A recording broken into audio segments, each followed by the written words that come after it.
कहवा आपंकर बैठक भी सरी भितर आम शक्ति भी सरी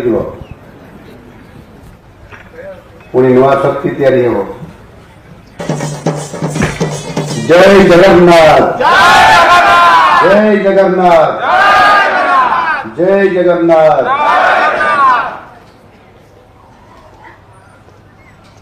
जय मारांग गुरु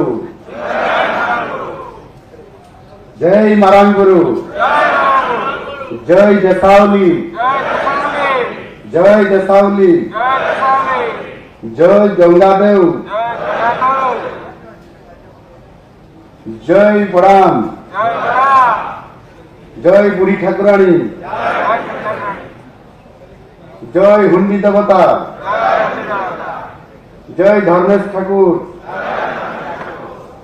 जय माँ गाईसारी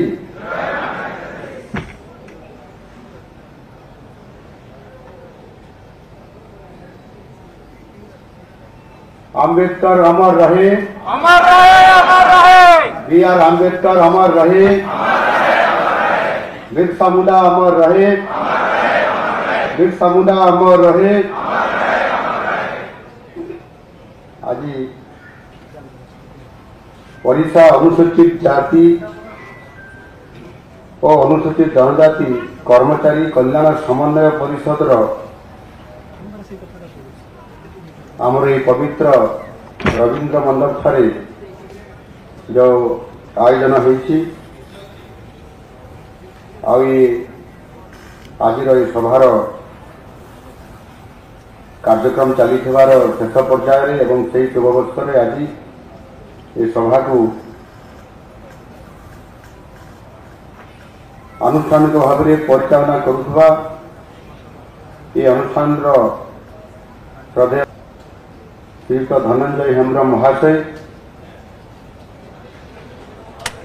एवं ये अनुष्ठान सेक्रेटरी जनरल श्री अनंत चरण माझी महाशय आज आपण मानकर ये संवर्धना सभार आपण मानकर अनुरोध को रक्षा करी आज आम गाँव में आसी पहुंची आपंकर ये सभा को साफल्य कराइथिबा ओडिशा तथा भारत वर्षर सबुठारु सुनामधन्य जड़े जनजातिर नेता केंद्र जनजाति व्यापार मंत्री मानवर श्री जुवेल राम महोदय ये सभा मंच उपस्थित रही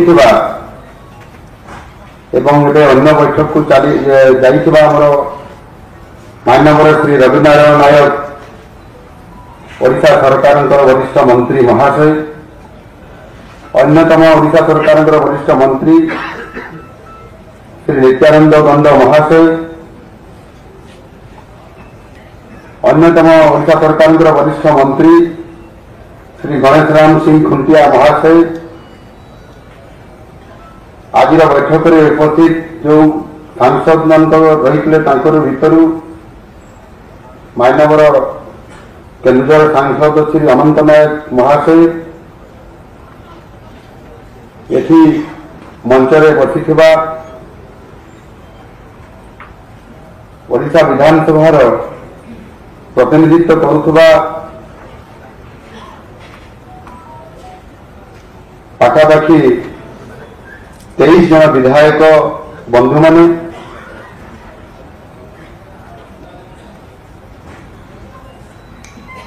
एवं ये समन्वय परिषद समस्त सदस्यवृंद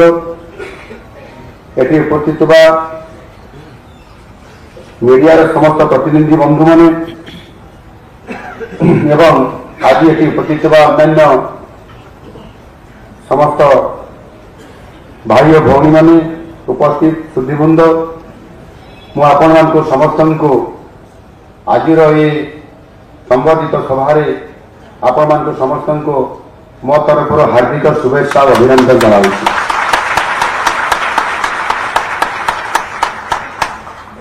सभा कार्य विलंब आरंभ होती एवं बहु विलंब हो गलानी विलंबर आरंभ होती अर्थ नुहे विलंबर शेष हम एणुक आम यथा समय केमती कार्यक्रम को सारिबा मुझे चेष्टा करी विशेष करके एठी विभिन्न वक्ता माने बहुत सुंदर भाव आपण मानकर पाखरे ओडिशार कथा भारत वर्षर कथा एवं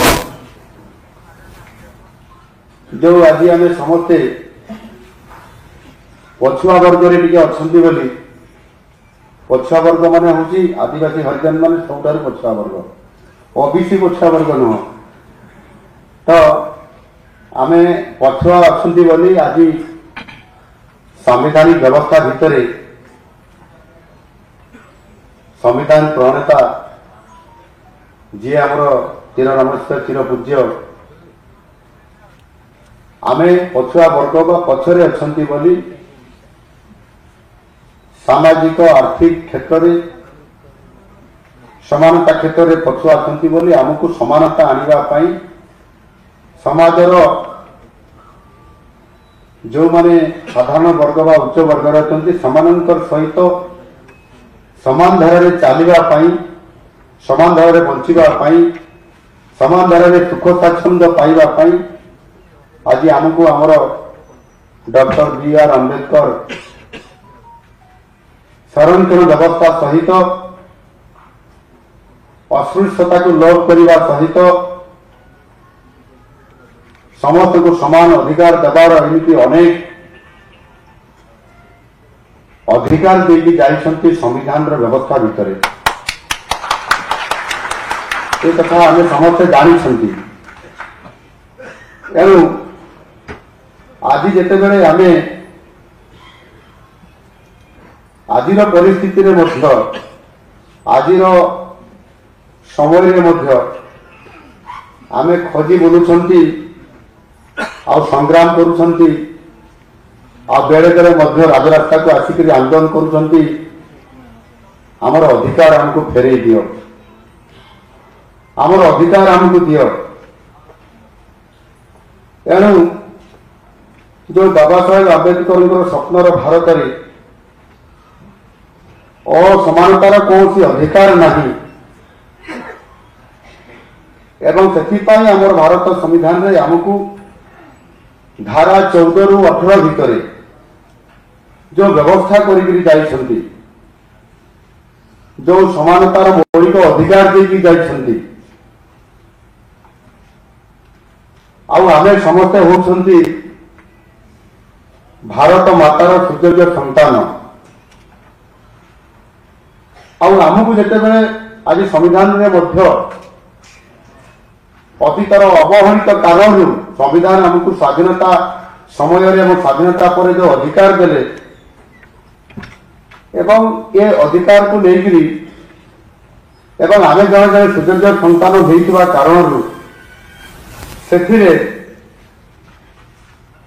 जहाँ संविधान व्यवस्था मध्य अच्छी ये भारतीयतार जहाँ भी मौलिकता अच्छी जाति धर्म वर्ण लिंग भेद आम समस्ते भारतीय आम समस्ते जड़े जड़े उत्सर्गीकृत आज जो बैठक में बसी